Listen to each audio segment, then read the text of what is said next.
Entre chien et loup de Mallory Blackman, publié en 2004. Imaginez un monde semblable au nôtre, mais où certains points ont changé, notamment les positions des personnes en fonction de leur couleur de peau. C'est dans ce monde que vivent Sefi et Callum, amoureux mais séparés par la haine entre leurs familles.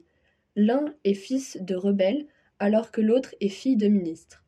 Cette série de livres reprend l'histoire et inverse brillamment les rôles.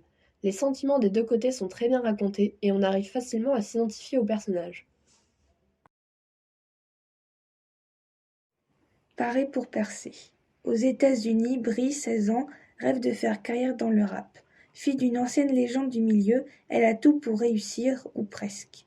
Dans cette Amérique d'aujourd'hui, déchirée par une crise raciale, fragilisée par la violence, la jeune fille devra faire preuve d'une grande force de caractère pour continuer à se battre jusqu'à, peut-être, atteindre son but.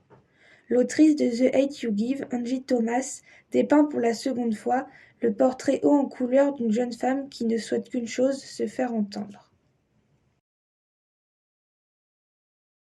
Dans cette BD, illustrée par Aurélie Neyret, Charlotte Gérard et Jean-Marie Aumont nous racontent la fabuleuse histoire de Lulu et Nelson. L'histoire commence en 1964, à Naples, en Italie. Lucia a 10 ans, a perdu sa mère et vit au sein d'une troupe de cirque avec son père Roberto. Elle affectionne particulièrement son lion, Sirius. Mais après un terrible incendie qui a tout ravagé et tué les lions, elle décide de surmonter sa tristesse et d'échafauder un plan. Des lions, il y en a en Afrique du Sud. Jamais à court d'idées, elle fugue et embarque à bord d'un cargo, avant d'être rejoint in extremis par son père. À leur arrivée à Durban, ils découvrent un pays en proie aux inégalités.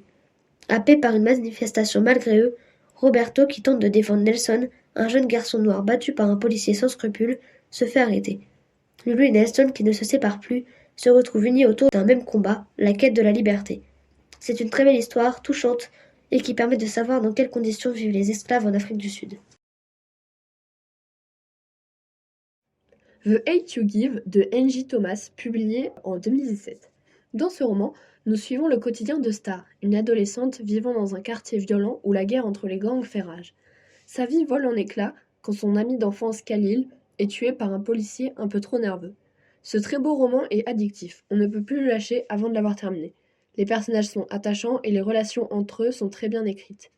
Ce roman parle d'événements certes fictifs mais tragiques, je déconseille donc la lecture avant 13 ans.